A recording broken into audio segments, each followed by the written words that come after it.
Hi friends, welcome to Jeno Jemica tasty Samayal. இன்னைக்கு நம்ம வந்து முள்ளங்கி புளி குழம்பு தான் வந்து பார்க்க போறோம். அது எப்படி செய்யறதுன்னு பார்க்கலாம் வாங்க. அதுக்கு வந்து அடுப்புல ஒரு கடாயில வந்து ஒரு 2 டேபிள் ஸ்பூன் வந்து எண்ணெய் ஆட் பண்ணிக்கோங்க. எண்ணெய் ஹீட் ஆனதுக்கு அப்புறம் 1/2 டீஸ்பூன் கடுகு உளுந்த பருப்பும் ஒரு 1/4 டீஸ்பூன் வெந்தயம் வந்து ஆட் பண்ணிக்கோங்க. அது ரெண்டும் நல்லா பொரிஞ்சதுக்கு அப்புறம் ஒரு கொத்து கருவேப்பிலை ஆட் பண்ணிக்கோங்க.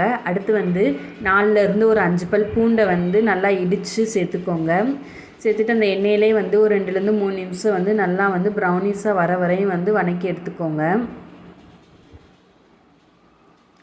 இந்த வெள்ளைப்பூடு பச்சை வாசனை போகிற வரையும் வந்து வதக்கிக்கலாம்.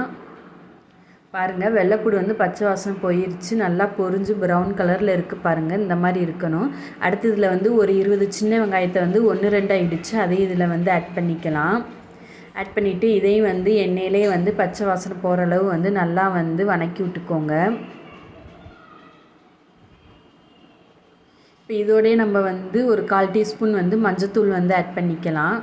ஆட் பண்ணிவிட்டு இதையும் வந்து நல்லா வந்து வதக்கி விட்டுக்கோங்க. இந்த வெங்காயம் வந்து பச்சை வாசனை போய் நல்லா வந்து வெள்ளைப்பூடும் வெங்காயம் வந்து நல்லா ஒன்று திரண்டு வரணும். அது மாதிரி வந்து நல்லா வந்து வதக்கி எடுத்துக்கோங்க.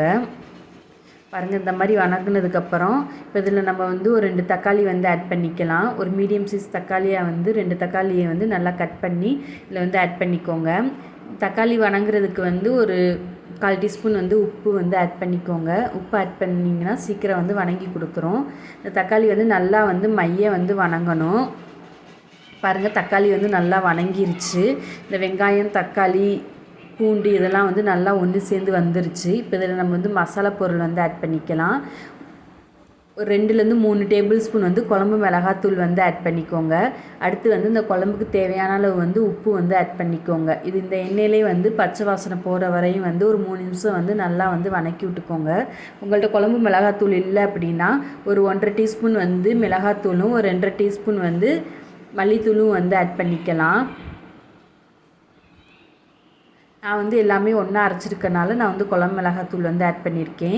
இப்போ இதோட பச்சை வாசனை போயிடுச்சு. அடுத்து கட் பண்ணி வச்சுருக்க முள்ளங்கியை வந்து ஆட் பண்ணிடலாம். இந்த முள்ளங்கியை வந்து இந்த மசாலாவோடையே வந்து நல்லா வந்து ஒரு 5 நிமிஷம் வந்து நல்லா வந்து வதக்கி எடுத்துக்கோங்க. நம்ம போட்டிருக்க உப்பு காரம் எல்லாம் வந்து அப்போ தான் அந்த காயில் வந்து இறங்கும். ரெண்டாவது வந்து காயிலேருந்து தண்ணி விடும் முள்ளங்கியில். அதனால இதை வந்து ஒரு எண்ணெயிலே வந்து ஒரு 5லேருந்து 6 நிமிஷம் வந்து நல்லா வந்து வதக்கி விட்டுக்கோங்க. பாருங்கள், 5 நிமிஷம் நல்லா வதக்கியாச்சு. இப்போ இதில் நம்ம வந்து ஒரு சின்ன லெமன் சைஸ் அளவு வந்து புளியை வந்து கரைச்சி வச்சுருக்கோம். இப்போ அந்த புளி தண்ணி இதில் வந்து ஆட் பண்ணிவிட்டு இதையும் வந்து ஒரு 5 மினிட்ஸ் வந்து கொதிக்க விட்டுடலாம். அப்போ தான் அதோடய பச்சை வாசனை வந்து போகும். அடுப்பு வந்து மீடியம் ஃப்ளேம்லேயே வந்து வச்சுக்கோங்க. பாருங்கள், புளி ஊற்றி நம்மளுக்கு வந்து 5 நிமிஷமாக வந்து காய் வெந்துக்கிட்டு இருக்குது. இப்போ இதில் வந்து குழம்புக்கு தேவையான அளவு வந்து தண்ணி வந்து ஆட் பண்ணிக்கோங்க. நான் வந்து இன்றைக்கி ஒரு 2 கப் தண்ணி வந்து ஆட் பண்ணியிருக்கேன். ஆட் பண்ணிவிட்டு இதையும் வந்து மீடியம் ஃப்ளேமில் வந்து ஒரு 10 நிமிஷம் வந்து தட்டு போட்டு மூடி வேக விட்டுருங்க. குழம்பு வந்து இங்கிட்டு வெந்துக்கிட்டு இருக்குது. நம்ம இங்கிட்டு வந்து மிக்சி ஜாரில் வந்து ஒரு 4லேருந்து 5 பல் தேங்காயை வந்து ஆட் பண்ணிக்கோங்க. அதோட ஒரு 1/4 டீஸ்பூன் சீரகம், ஒரு 1/4 டீஸ்பூன் சோம்பு, ஒரு 1/4 டீஸ்பூன் கசகசா இதெல்லாமே ஆட் பண்ணிவிட்டு இந்த தேங்காய் பேஸ்ட் வந்து நல்லா வந்து மையாக வந்து அரைச்சி எடுத்துக்கலாம். பாருங்கள், காயெல்லாம் வந்து நல்லா வெந்துருச்சு. குழம்பு நல்லா வந்து ரெடி ஆயிடுச்சு. இப்போ நம்ம வந்து அரைச்சி வச்சுருக்க தேங்காய் பேஸ்ட் இதில் வந்து ஆட் பண்ணிக்கலாம். தேங்காய் பேஸ்ட்டு ஆட் பண்ணிவிட்டு இதை வந்து நல்லா வந்து கலந்து விட்டுக்கோங்க. தேங்காய் ஊற்றிட்டு ரொம்ப நேரம் வந்து கொதிக்க விடாதீங்க. ஒரு 3 நிமிஷம் மட்டும் நல்லா வந்து கொதிக்கட்டும் மீடியம் ஃப்ளேம்லேயே. பாருங்கள், 3 நிமிஷம் ஆயிடுச்சு. தேங்காய் வந்து நல்லா கொதித்து ரெடி ஆயிடுச்சு. இப்போ நம்மளுக்கு வந்து குழம்பு வந்து ரெடி ஆயிடுச்சு. இப்போ நம்ம வந்து ஸ்டவ்வை வந்து ஆஃப் பண்ணிடலாம். முள்ளங்கி புளிக்குழம்பு வந்து ரெடி ஆயிடுச்சு. கண்டிப்பாக இதே மாதிரி நீங்கள் வந்து செஞ்சு பாருங்கள். ரொம்ப டேஸ்ட்டு நல்லாயிருக்கும்.